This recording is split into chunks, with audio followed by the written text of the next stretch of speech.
até engraçado, né? Eu ouvi um molequinho mesmo assim. Eu sou muito amigo do irmão dele, o Lucas, que já esteve aqui tocando guitarra com a gente.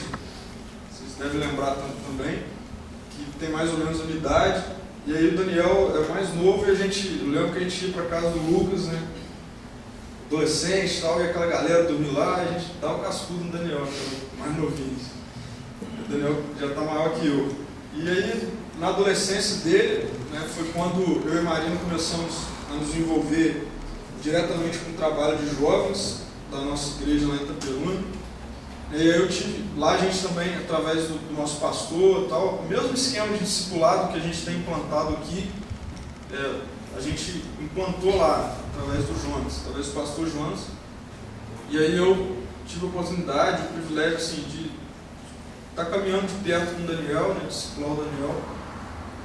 E eu lembro que quando o Daniel estava prestando vestibular, né, igual tem aí uma galera prestando vestibular, fazendo cursinho e tal. Quando o Daniel estava prestando vestibular, ele mais uma turma também, né, a gente ficava preocupado, assim, cara, Deus, o que vai ser disso? Né?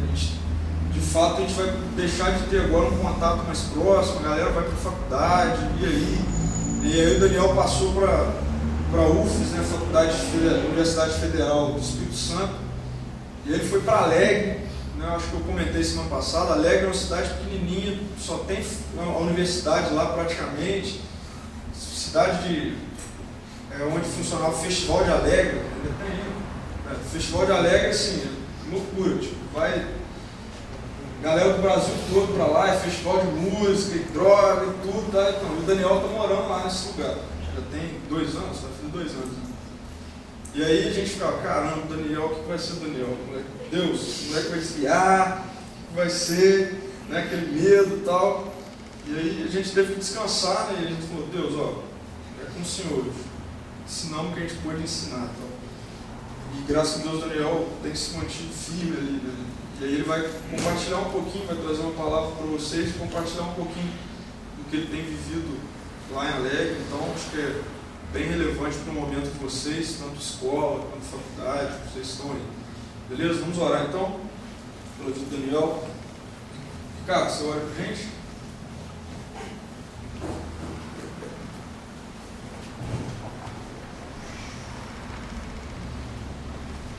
Obrigado, Deus, que o Senhor reservou para nós esse tempo agora. Obrigado porque nós já exaltamos o Teu nome e falamos da Tua importância na nossa vida e o Teu reinado sobre a vida de cada um de nós, sobre todo o universo, Deus. E agora nós queremos Te agradecer pela vida do Daniel. O Senhor tem preservado, o Senhor tem, Deus, mostrado a Tua vontade na vida dele, e nós queremos Te agradecer porque ele aceitou estar aqui com a gente. Abençoe a vida do Daniel, Deus, abençoe a sua mente, o seu coração, e que ele continue a ser testemunho do Senhor onde ele está, na universidade, junto à sua família e os seus queridos, ó Pai. Que nesse tempo aqui agora, ele, ó Deus, tenha clareza do Teu Santo Espírito, para ministrar as nossas vidas. Em nome de Jesus nós oramos. Amém. Vamos ouvir. Isso que é muito olhado, né? Eu tinha visto. Eu não tinha usado, né? Eu tinha visto. Meu nome é Daniel, como ele disse. Vocês devem estar olhando para mim assim, falando que o Pedro não avisou quando ele está sujo, mas ele é assim mesmo, assim marcado. Já me ajudou muito a não se perder na praia. Minha mãe já várias vezes, menino despitado, nariz queimado, agachado já. Então, realmente obrigado, Deus, porque foi bom, foi útil. Eu tenho 19 anos, como eu disse, faço geologia. Tenho muita vontade de fazer teologia, eu acho que eu vou fazer ainda, o Pedro está falando, 2017, 2018, talvez eu vou estar vindo para cá fazer, mas enquanto isso eu estou fazendo um curso que vai totalmente de encontro à teologia, né? Tudo que a gente entende, tudo que a gente aprende na Bíblia, o meu curso fala que é mentira e desmente tudo. Então, eu estou num lugar onde é festa toda hora, é pecado toda hora, e o curso que eu ainda faço vai totalmente de encontro à minha fé. Então, vocês verem a situação onde eu estou. Como estou orando antes, eles oraram, mas eu gosto de orar também, eu aqui antes do momento, então oramos. Jesus, Pai, obrigado a Deus por esse momento. Obrigado, Jesus, por a gente poder cantar aqui com toda liberdade, Pai, por a gente poder dizer que você é a luz realmente que brilha na escuridão, você é o que ilumina o nosso caminho, Pai, você que deu luz a toda essa escuridão que existia no mundo, Pai, você é quem guia a gente pode cantar também com todo ser, Pai, com todo ser que a gente quer te adorar, quer te engrandecer, Pai. Seja por esse momento agora, fala no coração de cada um aqui, Pai, é a oração que eu te faço, em nome do Senhor Jesus, amém. E antes de começar, eu também tenho que falar que eu vim pra cá, eu tinha preparado um esboço aqui, só que ontem eu estava conversando com o Pedro de tarde e eu apaguei tudo. Só que eu esqueci que, eu não sou seminarista, não sou pastor. Então eu tenho uma dificuldade muito maior com o Pedro, muito maior com o pastor Ricardo, de preparar um esboço, de preparar uma palavra para vocês. Então, se ficar muito curto, se ficar muito pequeno, vocês entendam que é por causa disso, que eu fiz tudo de ontem para hoje. Talvez é até melhor, né? Tem gente que prefere que seja menor, então beleza. Viver com Deus, andar no caminho certo e fazer o que vai ao encontro da palavra dele é muito difícil, isso é um fato. Se você pegar a sua Bíblia e você for folheando ela e for vendo cada história que tem, cada passagem que ela revela aqui, você percebe a dificuldade que realmente é você andar no caminho correto, você andar conforme a palavra. É comum você encontrar passagens aqui que mostram que o povo de Deus ele se rebelava contra a palavra, contra os princípios da época e talvez os princípios de hoje em dia. Se você for lendo, você vai ver que muitas vezes o povo ele começava a adorar a outros deuses, a fazer as práticas desses deuses pagãos, e é muito comum, realmente é muito comum. Só que mais para frente aqui do Velho Testamento, a gente chega na história de um cara que, para mim, o cara é muito sinistro, que curiosamente chama Daniel também. Todo mundo aqui deve conhecer a história dele. Então abre comigo a sua Bíblia aí em Daniel, capítulo 1, capítulo 1, da forma que você preferir falar. A gente está lendo rapidinho. A minha versão NVI é a que vocês vão ver, então beleza. Abre comigo aí. Eu vou estar lendo o capítulo todo, são 21 versículos, mas é bem rapidinho.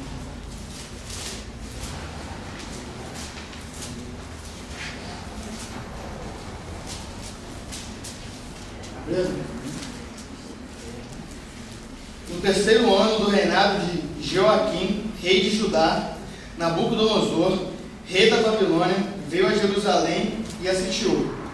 E o Senhor entregou Joaquim, rei de Judá, nas suas mãos, e também alguns dos utensílios do templo de Deus.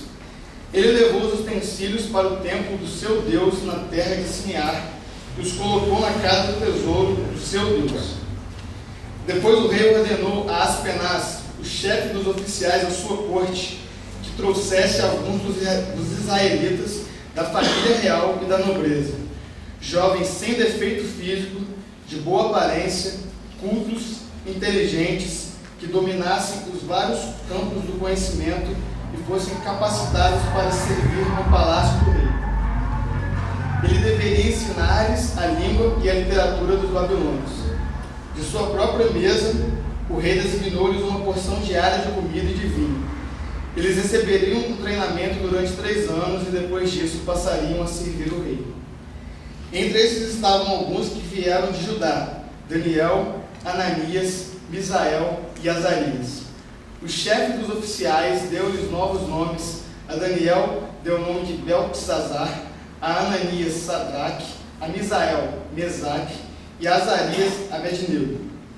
Daniel, contudo, decidiu não se tornar impuro com a comida e com o vinho do rei, e pediu ao chefe dos oficiais permissão para se abster deles. E Deus fez com que o homem fosse bondoso para com Daniel e tivesse simpatia por ele.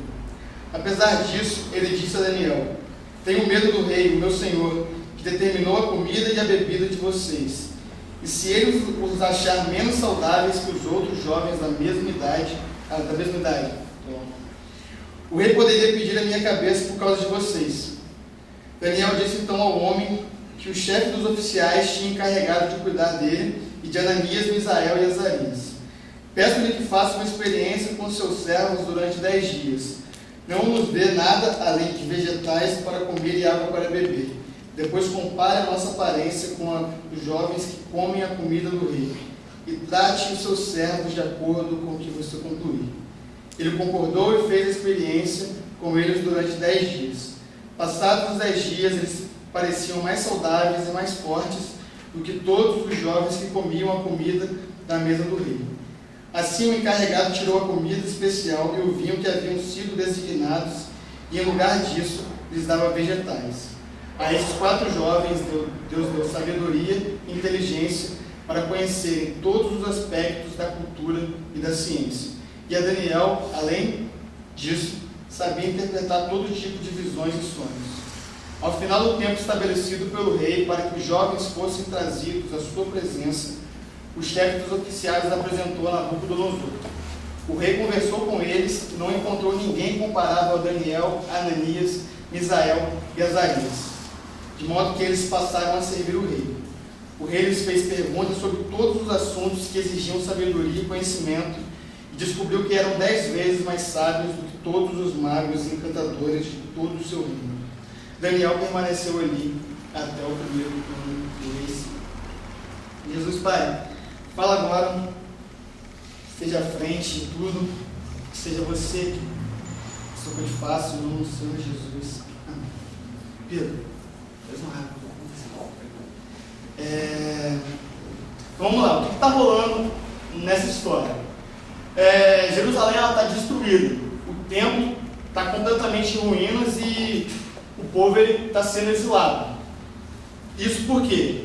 Porque está sendo cumprido algo que o próprio Deus já havia falado. Se você leu alguns livros anteriores aqui, como Jeremias e Abacuque, eles já informavam que se o povo não tomasse cuidado com a forma que eles estavam andando,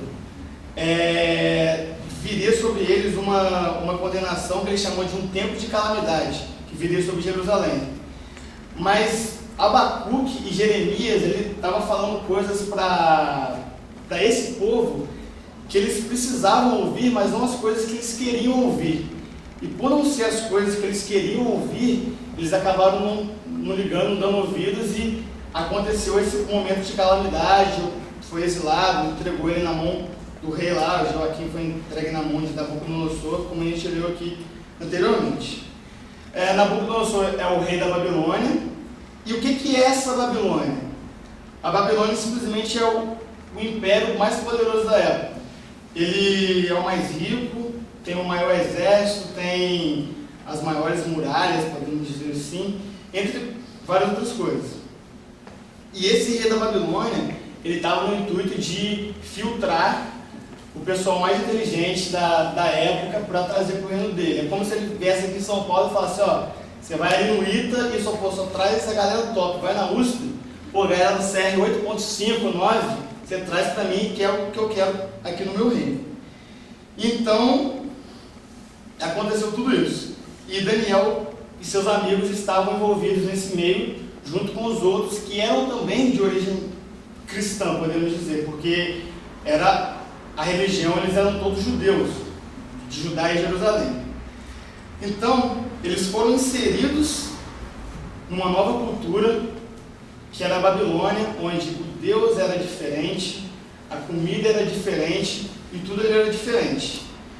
E a partir daquele momento, a fé deles passou a ser confrontada de uma maneira gigante. E hoje, como é que funciona tudo isso? Como é que a gente traz essas coisas para os dias de hoje? Eu acredito que todo mundo aqui está estudando, nem que seja ensino fundamental, ensino médio, pré-vestibular e universidade. Estudar, não sei, né? Pelo menos vocês estão indo, eu tenho certeza. Porque eu não estudava mesmo, eu ia para a escola só por isso. Acredito que muita gente aqui também faça a mesma coisa. E dessa forma, muitos estão sendo direcionados para essa Babilônia relatada no livro de Daniel, sem que a gente perceba. A Babilônia dos dias atuais são essas oportunidades oferecidas pelo mundo e toda essa explosão de conhecimento, de ideias que estão sendo implantadas na cabeça de cada um aqui no intuito de desfazer, desmentir e maltratar a cruz de Cristo. Eu não tinha consciência disso até quando eu fui para a faculdade e quando eu vi que realmente tudo que a gente quer fazer de maneira certa e correta vai de encontro às coisas da faculdade, a vida universitária e a vida do lado de fora. O problema do mundo atual, ele simplesmente é o mesmo do problema que a Babilônia vivia no tempo de Daniel, que é o pecado. Satanás, ele está irado da gente estar aqui hoje prestando um culto a Deus. Pô, sábado, vocês podiam estar em qualquer lugar, podia estar em casa vendo TV, podia estar numa festa, podia estar fazendo qualquer coisa, e ele está irado de vocês estarem aqui, da gente estar aqui hoje. Mas acontece que ele enxerga uma forma de atacar vocês, que é o momento que vocês partem para a Babilônia de cada um aqui. A partir do momento que a gente cruza aquela porta ali e volta para a nossa vida universitária, para a nossa vida na nossa casa, é a Babilônia relatada por Daniel que a gente vai estar vivendo, que a gente vai estar batalhando sempre. Voltando ao tempo de Daniel, se você for ler na história, você percebe que não foi a única coisa que aconteceu ele ter resolvido não se contaminar. Mas ele não se contaminar gerou consequências positivas na vida dele e na vida dos amigos dele. As mais importantes que são faladas aqui são da Cova dos Leões e da fornalha, que os caras aumentaram o fogo lá pra caramba. Os caras que foram tampar, os outros 3 amigos se queimaram e eles não aconteceram nada. E se a gente for olhar, toda a história da Bíblia, toda a história de Daniel, ela converge para um único ponto, que é Deus.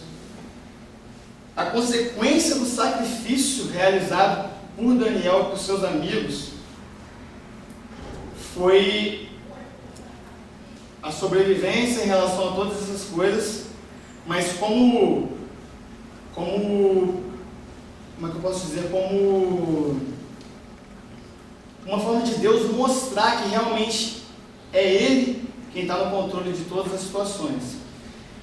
Se a gente for direcionado para a Babilônia, só que a gente agir como Daniel agiu, é certo que as consequências do nosso sacrifício não vão ser ruins, mas sim muito boas, como aconteceu na vida dele.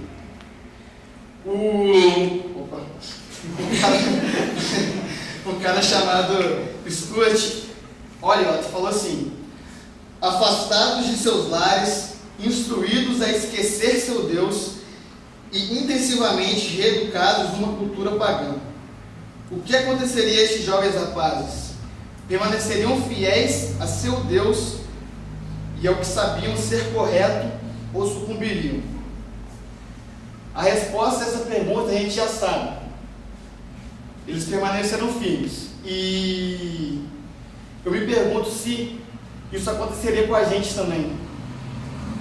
Será que a gente tem realmente agido conforme Daniel, quando a gente é direcionado para a nossa Babilônia, direcionado para os nossos problemas, onde realmente Satanás está querendo pegar a gente tem agido dessa forma, de não se contaminar, de se manter puro e andar no caminho que Deus quer que a gente ande? As nossas ações, assim como as de Daniel, devem convergir para um único ponto, que é o sacrifício de Jesus feito na cruz do Calvário. Tudo na nossa vida deve ter como foco isso.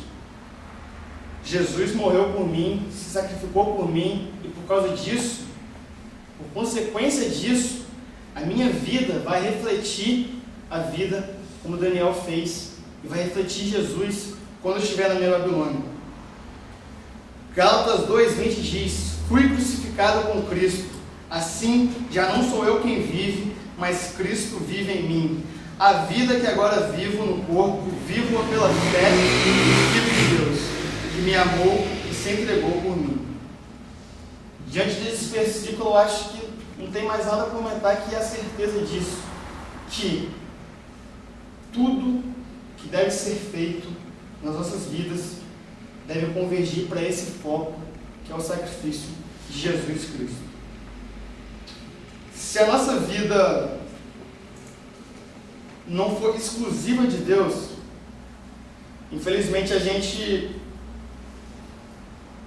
vai se ver como as outras pessoas que estavam nessa Babilônia, diferente dos 4.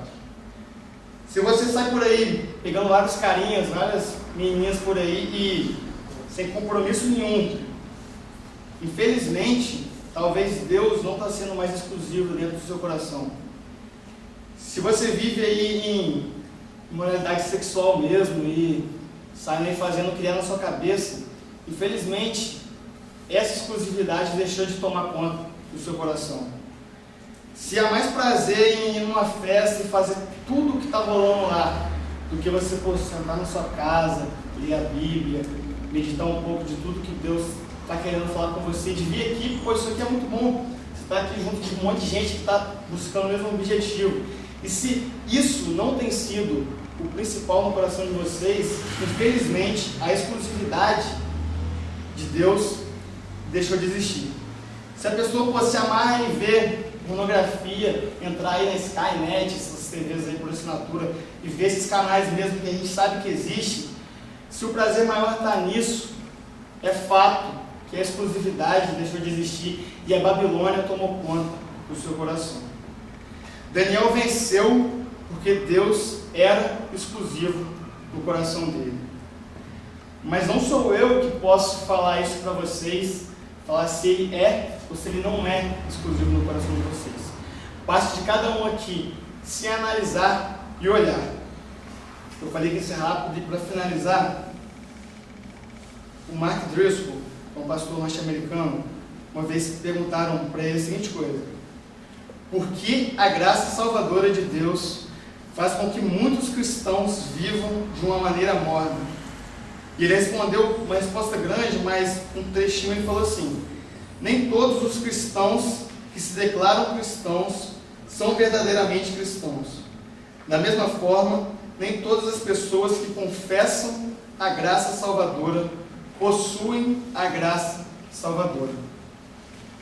E diante disso, fica a pergunta para vocês se a gente for direcionado hoje para essa Babilônia que a gente tem visto, que está atacando por tudo quanto é lado, por tudo quanto é forma, a gente pode dizer que realmente a gente possui essa graça salvadora e dessa forma a gente não vai se contaminar com as coisas que ela oferece ou não? A gente ainda não está com ela, a gente está falando que tem, mas não tem, e dessa forma tudo que for oferecido lá vai ter uma hora que a gente não vai aguentar, que a gente vai sucumbir. Baixe sua cabeça um minuto, seus olhos, e pensa se realmente responde essa pergunta para você. Se você declara que possui a graça salvadora, você realmente possui ou é só da boca para fora? Ser direcionado para o mundo vai ser uma maneira de você resistir, de você aguentar ou não. Você realmente não vai conseguir.